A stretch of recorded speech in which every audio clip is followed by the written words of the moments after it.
Hey everybody, welcome to YourBlock. My name is Thomas and today I'm sitting here with Ian. And today we're going to be bringing you a review of the latest DC animation movie, Batman Assault on Arkham. Now, Batman Assault on Arkham follows the story of the Suicide Squad, for the most part, as Amanda Waller calls them together to break into Arkham Asylum and complete their mission, which is basically killing the Riddler. And they face some trouble along the way from the Joker and Batman himself. The roster of the Suicide Squad in this movie consists of Deadshot, Harley Quinn, Captain Boomerang, Killer Frost, King Shark, and Black Spider. So, Ian, what were your thoughts of Assault on Arkham? I thought the movie was really good. It had its flaws, but all around, overall, great movie. Yeah, actually, I'd have to agree with you. I mean, there's some things you can obviously nitpick in the movie, but like for the most part, DC animation always brings their A game. Like everything they do, like from their cartoon like TV shows to this new animation cinematic universe they started back in fall with that Justice League movie, it's all like really good. And the interesting thing about this movie in particular is that it takes place not within that DC animated universe, but within the Arkham Asylum video game universe. So if you haven't played those games, there's some things you're definitely going to miss and not understand in this movie. So that's definitely a nitpick we can, scratch off the list right away. Even that being said, though, the movie as a whole was still understandable. Oh yeah. And yeah. like it did reference to the games. Mm-hmm. A lot of the things that they referenced to the game, you could have said, oh, that just happened sometime in the comics. Yeah, exactly. 50 years ago. Yeah, but yeah, they definitely reference things that happened outside of this movie. And you can fully understand and enjoy the movie without knowing those, but you would definitely have a lot more entertainment value with this movie if you had played the games. Because there's some things that happen between, for example, Harley Quinn and the Joker in this movie that are a callback to, I guess, the game before. I've only played the first Arkham Asylum game, so yeah, I guess the events that happened to them in this movie were a little bit lost on me, but not too much. Like, I still got the gist of what was happening. But yeah, definitely, this movie is awesome. Everything from the animation to how the characters interact to the dialogue to the everything was just spot on, and it always is with DC animation. Like, Marvel may be killing it when it comes to the movies, like live action movies right now, but animation TV shows, that is DC's game. Yeah. And every time they bring out something new, I always watch it like right away because it's just always entertaining. Yeah. I have to agree with that. Yeah. So things that I really enjoyed were, like I said, the dialogue, the animation style. Like, I really liked how they presented Harley Quinn in this movie. In most other things, she's like, you can tell she's a little off, and like, but in this one, they crossed some boundaries. They really brought her character to a level that you wouldn't even really expect from an animation thing. And so that's why, before I watched this movie, I just thought it was part of that cinematic universe. But because this takes place outside of it, I guess they can cross some boundaries that they probably wouldn't in there. And Harley Quinn, she borderline crossed lines.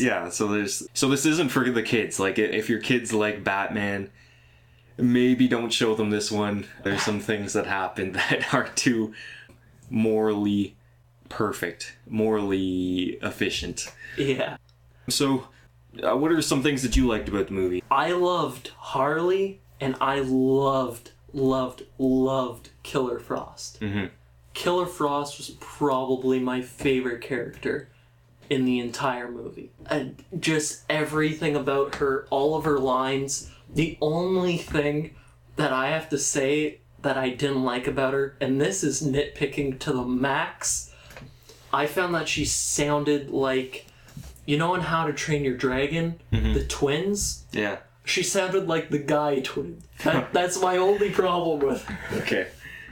So it's a little bit misleading, the initial title of the film. It says Batman Assault on Arkham, but this really isn't about Batman. This is actually one of the few things where I can say that Batman was more of a side character.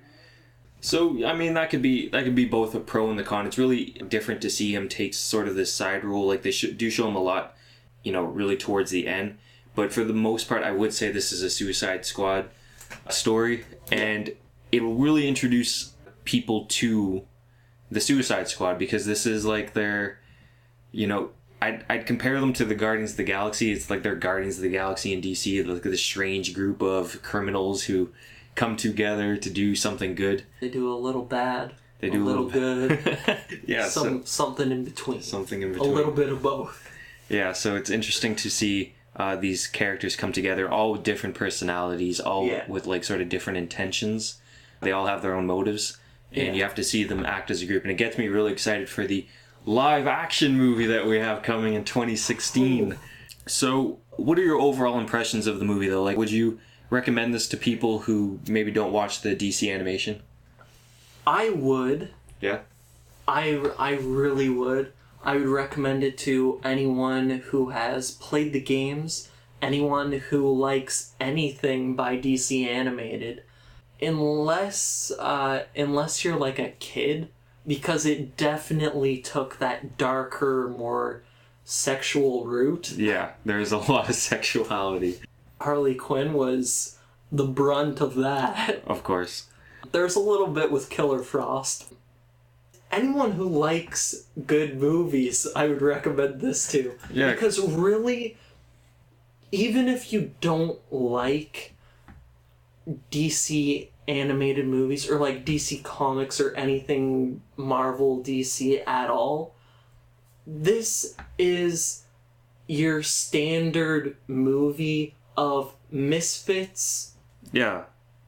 There isn't anything really comic bookish about it. Like, there isn't really any superhero stuff happening in this. It's basically a group of people that break into a prison. They're already sounding cool, right? And they have to complete this assassination in order to basically save their own lives, because something we didn't mention is that, the Suicide Squad do have these bombs implanted in their brains, and if they do not comply with all of Amanda Waller's demands, they basically die. And we saw one of the initial members of the Suicide Squad, KG Beast. KG Beast, right? He gets killed right away in this movie. So he was actually part of the Suicide Squad in this movie, but they killed him pretty quickly, so I didn't really mention him. So don't expect to see KG Beast in any of the upcoming video games, because he's dead now. Yeah. But yeah, like I was saying, this is your standard, not prison break movie, but this is the DC version of Guardians of the Galaxy. You have all the quirky humor with each other. You have the in-team rivalries between everyone, seemingly. Yeah. And then you have that one guy, Captain Boomerang, that everyone just doesn't like. Yeah. So, if you really liked Guardians of the Galaxy, I'd recommend this. We'd recommend this to you, because they take a similar approach with the characters. King Shark would probably be like the Groot. Like, if they were to show King Shark live action, he'd be really scary, but I think he's a character that a lot of people would like. Yeah. And there was also an interesting love connection between him and Killer Frost in this movie, actually. And do you want to comment on that, or?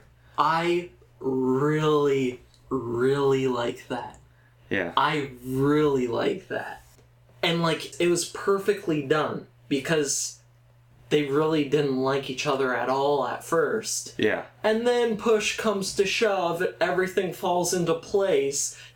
It didn't, like, just happen. It wasn't forced at all. It wasn't forced. It was, like, this really subtle thing that happened throughout the movie. Like, and like, even at the end, it was still, like, just this subtle thing. Like, they weren't head over heels for each other. Like, it's just sort of, I like you. Yeah. Like, you definitely saw the appreciation with them bluntly telling you, the audience, that, these two are interested in one another. It's just like these little keys they show throughout the movie. They don't have sex or anything, and they don't, but it's like, it's really just an interesting thing to see. And I'd actually like to see that live action. Would you like to see this group of the Suicide Squad be the live action? Yes. Representation? Yes. Yeah. But for overall a really good movie, you can definitely count on anything DC animated. If you love Guardians of the Galaxy, this is going to be right up your alley. My final thoughts, I guess, would be there's things you're gonna miss if you haven't played the games, but overall you can look past those things and still fully enjoy this movie. There's a lot of character drama in this movie. Yeah. Everyone interacts differently with one another inside the group. Like, no two characters interact in the same way. For example, Harley Quinn has like a romantic interest in Deadshot, but she doesn't seem keen on like the rest of the group. Captain Boomerang, no one really likes him, but there's sort of this, I kind of sense like this mutual respect between him and Killer Frost. I don't know, I got some, a little bit of, but it's nothing romantic like what she has with King Shark. And then King Shark has his little relationship with Killer Frost as well. So it's really interesting to see all these different interactions between the characters. So those are my overall thoughts on Assault on Arkham. Any final thoughts? My thoughts are bad guys need to not have bad guy aim. I'm not sure if that's a spoiler alert, but bad guys have bad guy aim. But also, like, even looking at the references to the games, they weren't just thrown in there to show that they were references to the game. You could just look at this as like, oh, they've had this experience in the past. It was just they have bad blood or whatever. Yeah. If you played the games, this will be definitely up your alley. So I guess this has been our review on Batman Assault on Arkham. Make sure you check it out. We'll be bringing you other reviews of DC animated stuff like that. I think the next one coming out is Aquaman, so we'll probably do a review on that as well. Check out Screen Talk and Casual Crashers. Those are going to be up pretty soon as well. Don't forget to like, favorite, and subscribe. Until next time, see you later. Bye.